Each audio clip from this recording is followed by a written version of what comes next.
Yo mga kadeb, and welcome back again sa MobiDev channel. In today's video po, I will be showing you how to create your very own online store from scratch. Yes, from scratch. Even if hindi pa kayo nakagawa ng website before. So, kung ready na kayo, ready na ako, let's laugh! Let's go! Woo! Woo! Woo! Now, here are the things that we need mga kadebs. Number 1, WordPress framework. So, makukuha natin yan sa wordpress.org/download. Dito po. Then, number 2, we need the WooCommerce plugin. Then, number 3 is fast website hosting. Okay po? So, we need a fast, stable, and reliable web hosting. And right now, Hostinger is offering a Black Friday sale. So what are you waiting for? Get your fast web hosting now na pasok sa ating mga budget. Now to get yours, all you need to do is check out the description below and click on the link hostinger.com/mobidev. So ito po yan mga kadeb. Click on that link. Now on this page, all you need to do is click the Get Started button. Right now here, I personally recommend you to go with premium or business plan. The business plan offers a superb features. As you can see mga kadeb, you have more websites, which is 50, marami na po yan. Also, you have a high bandwidth, and wow, you have a 50 GB large disk storage. And then you have a lot of freebies right here. You have a free domain for 1 year, pre-built-in templates, automatic website migration, unlimited free SSL. And also, to mention, you have a free CDN which makes your site loads faster. And many more features mentioned right here below. Isa yan mga kadeb, managed hosting for WordPress. And also, I like to mention the AI features. So the business plan have this AI for website builder, commerce site, and content creator. And it also have Amazon affiliate plugin. Now, of course, it will be your choice based on what you need.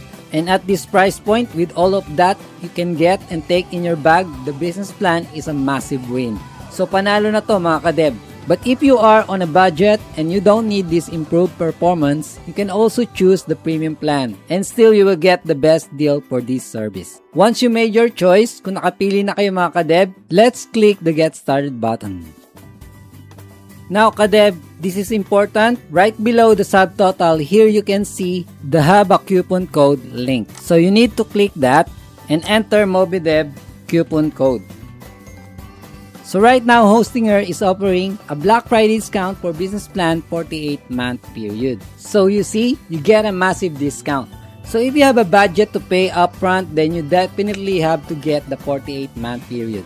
But if you don't have a budget right now, you will still be absolutely fine with a lower period and still get discounts. By the way, Hostinger offers a 30 days money back guarantee just in case in the first 30 days you think you don't need the service, and you can always get a refund with just a simple click. After you selected a period that suits you the best, click the continue button here and you will be taken to the register page. Just enter your email and password, then click the register button or yung magrehistro button here. Then you will be taken to the payment page and complete the form with your payment details. Alright kadebs, so after nyo ma-purchase yung inyong web hosting, ma-access nyo na yung inyong HPanel. So dito, pupunta lang tayo sa websites and then websites list. Then i-click po natin yung add website. Then, ang pipiliin po natin dito is WordPress. Then, dito po, i-enter natin yung ating email and then yung ating password. Then, click Next. So, dito po, ang pipiliin natin is Create a Blank Site. Then, dito po, i-enter natin yung domain name na kailangan natin. So, ang ilalagay ko po dito is store.mobidev.link. Okay? And then, i-click po natin ang next button. So, yan, nag-install na yung ating WordPress. So, dito po, may mga instance na mas mabagal or mas mabilis yung ating installation. Depende po yan sa ating internet connection. So, sa ngayon po, ang internet connection ko ay hindi ganun kabilis. Pero, pwede na. Parang chooks to go lang. Okay? So now, meron na tayong WordPress site. Ang next step natin is pupunta tayo sa Appearance and then i-click natin ang Add Theme. Then dito, ang gagamitin natin is Astra. Ita-type lang po natin sa search theme field. Itong unang result ang ating gagamitin. Install. Then activate. Then next, i-click natin tong Start Building Now. Then, let's get started. So, i-enter nyo po dito yung information nyo. So, ilalagay ko lang dito is Moby, then dev. Then, ilagay nyo yung email nyo. Then, how did you hear about us? Ilagay nyo lang po yung information na kailangan. Then, continue. Then, continue. Then, i-click natin tong Build with Templates. Then, dito naman, mamimili na tayo ng ating template. So, kung papansinin nyo, meron ditong tag na premium. Yan po ay may bayad. Ang pipiliin lang natin is yung walang tag na premium. Para libre lamang po. So, punta tayo sa e-commerce and then sports store o kahit ano dyan na gusto nyo. And then, pipili tayo ng template. So, piliin natin tong custom printing. So, dito pwede tayo mag-customize. I-upload natin yung ating logo. Then, select files. Tayo sa ating desktop. So, dito, i-upload ko tong isang logo. Then, click select. So, yan, may logo na tayo. Then, baguhin natin yung ating theme color. Okay? Then, let's click continue. Let's click continue. Then, yung ating pangalan, ilalagay natin yung name natin. And I understand and go. Submit and build my website. Alright. So, tapos na po. Then, i-click natin yung view your website. Right on. So, meron na tayo ngayong online shop. Ang gagawin na lang natin dito is palitan natin yung mga contents. I-change natin yung mga photos, yung mga titles, and yung mga description. So, ganun naman po kadali, meron na tayong online shop. Okay? Now, proceed naman tayo sa pagsaset-up ng ating WooCommerce. So, punta lamang po tayo dito and then click dashboard. And then dito po, sa sidebar, left sidebar, makikita po natin yung ating mga menu. So, dito po, pupunta tayo sa WooCommerce. I-click po natin. So, ito po yung dashboard ng ating WooCommerce. Sa top, makikita natin yung things to do next is yung mga suggested or mga suggestion ni WooCommerce na dapat natin gawin. Then, meron tayo ditong inbox and then yung ating stats. So, ano ba yung current na status ng ating online shop? And then, sa baba, yung store management. Then, continue natin. Below sa home, meron tayong orders. Dito natin makikita yung mga umu-order sa ating online shop. Then, next is yung customers. So, dito naman, i-display yung mga nag-sign up sa ating online shop after nilang umorder. Then, next is yung coupons. So, let's say, nag-offer tayo ng mga discounts. Dito po natin yan siniset up. So, ang gagawin lang natin, mag-add tayo ng new coupon.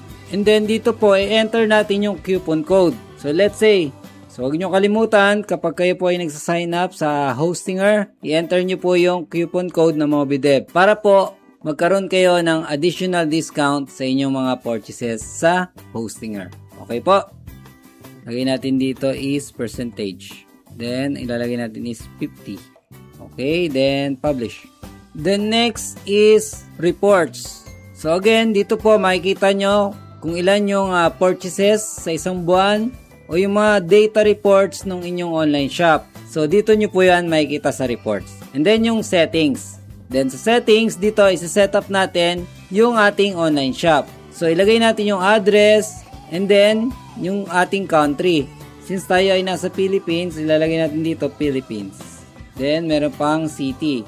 So, yan. I-fill up nyo lang po yan. I-set up nyo. And then, punta tayo sa products. Save muna natin yan. Yung currency natin, set natin as PHP. And then, yung currency position, left. Then, the rest is okay. Then, save changes. Punta tayo sa products. Then, dito, is-set up natin yung ating shop page. So, yan. Okay naman. Then, dito, i-check nyo lang yung mga need nyo. Let's say, sa add to cart, kung gusto nyo na enabled yung Ajax para sa button. So, dito po yung settings niyan. Then, shipping. Dito, maglalagay tayo ng shipping. Let's say, merong shipping fee. So, dito po natin yan sineset up. Maglagay muna tayo ng zone. Hindi natin Manila. And then, lagay tayo ng shipping method. Pag Manila, commonly sa atin is free shipping. Continue. Then next, pwede tayo mag-add ng another zone and shipping. Okay po? Then sa status naman, ito makikita natin yung status ng ating online shop in terms of connectivity sa internet. Okay po? And then yung current na memory limit, etc. etc. So more on technical side, dito na po yan sa status. Scroll down tayo, punta naman tayo ngayon sa products. Of course, dito tayo mas magpo-focus. Once na yung ating online shop is na-setup na, yan naman po ay once lang ginagawa. Then, pag may changes, pailan-ilan na lang. Pero mostly, ang ating panahon ay mapopokus dito sa products. Kasi ito yung laging nababago at na-update. So, sa pag-add naman ng products, pupunta lang tayo dito. Add yung product. Then, ilagay nyo po yung product na gusto nyong ibenta. Moby Dev Mug. I-describe mo yung product mo. Short description. Magic Mug. Taste like Starbucks. So, sa product description naman, kapag gumagawa tayo ng product, hanggat maaari, ang ilagay natin is yung descriptive o yung nagpapaliwanag ng product natin. Like, mag-add tayo ng paragraph text dito, then, mga bulleted items. Kung ano yung special about doon sa product natin, i-bullet natin para mas madaling ma-attract yung ating mga customers. So, next, maglagay naman tayo ng image. So, sa ngayon, wala akong image para dito. Ilagay na lang natin yung logo. Itong isang logo, yan. Then, set product image. And then, dito, ilagay natin yung price. Lagay natin is 10 peso. Sale price niya is 5 peso. Then, sa inventory, ilagay nyo kung anong SKU ng product na yan. Then, yung shipping. Then, dito ilagay natin ng weight is 1 pound. Shipping class, lagay natin light. Okay, then i-publish na natin. So, meron na tayong isang product. Okay, balik tayo sa ating online store. Yan, punta tayo sa all products. Ito natin, nandito na yung ating Moby Dev Mug. So, nandyan yung kanyang discount and nakalagay siya ay sale. Okay po. Then, balik tayo sa ating product. Okay, all products. Then, dito, pag mag-edit naman tayo, i-hover lang natin. Then, meron tayong mga quick links dito. Like edit, quick edit, trash, view, duplicate, etc. etc. So, i-try natin na mag-edit. So, yan, meron siyang product name, then mga dummy text. Yung price niya, 18. And this sale price niya is 15. So, yan. Shipping naman, walang shipping class. Okay. So, pwede natin baguhin yan. Gaya ng ginawa natin kanina. Okay, pwede nyo iset yung dimension. And so on. Then, save lang. Para yan ay ma-update. Balik ulit tayo sa ating online shop. Click natin itong Moby Dev Mug. Then, add to cart. Now, dito, pag in-add to cart natin yan, then, punta tayo sa view cart. Then, dito, proceed to checkout. Then, scroll down tayo. Kung papansinin nyo dito, nakalagay, sorry, it seems that there are no available payment methods. Please contact us if you require assistance or wish to make alternate arrangement. Kasi hindi pa natin na-set up yung ating payment method. Okay, so balik tayo sa ating admin. Then, punta tayo sa WooCommerce settings. And then, pupunta tayo sa payments. Pause lang natin to. So, dito pwede nating i-enable yung PayPal payments. So, ang gagawin lang natin is install yan. So, dito i-activate nyo lang po yan. Then, magagamit na po natin yung ating PayPal. So, punta tayo dito sa take offline payments. So, pwede nating i-enable yung cash on delivery. Then, yung check payments. And enable bank transfer. Then, balik tayo sa ating checkout, then i-refresh po natin. So, kung makikita nyo, meron na po tayong mga payment methods. And then, i-enter po natin yung ating information. Now, dito, mapapansin nyo, there are no shipping option available kasi nga, wala tayong shipping method para sa Batangas. So, ang gagawin natin, punta tayo sa ating settings, shipping, add zone, and then sa zone name, lagay natin Philippines. Ibig sabihin, nationwide. Lagay tayo ng shipping method. Lagay natin flat rate. Continue.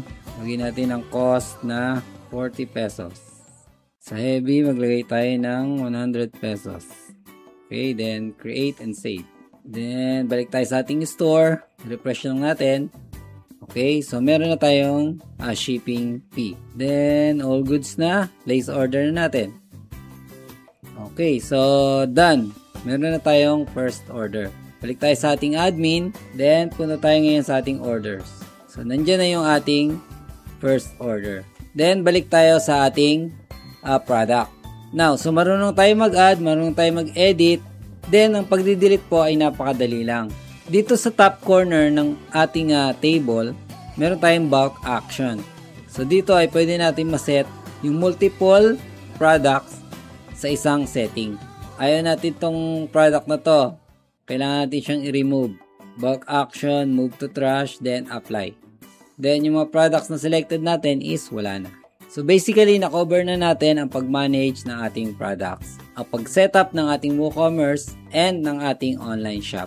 So, I hope mga ka-dev, kayo po ay natuto sa ating WooCommerce lesson sa araw na ito. So, don't forget to like and share and subscribe sa ating channel para kayo po ay updated sa ating mga bagong videos. Have a good day and bye-bye!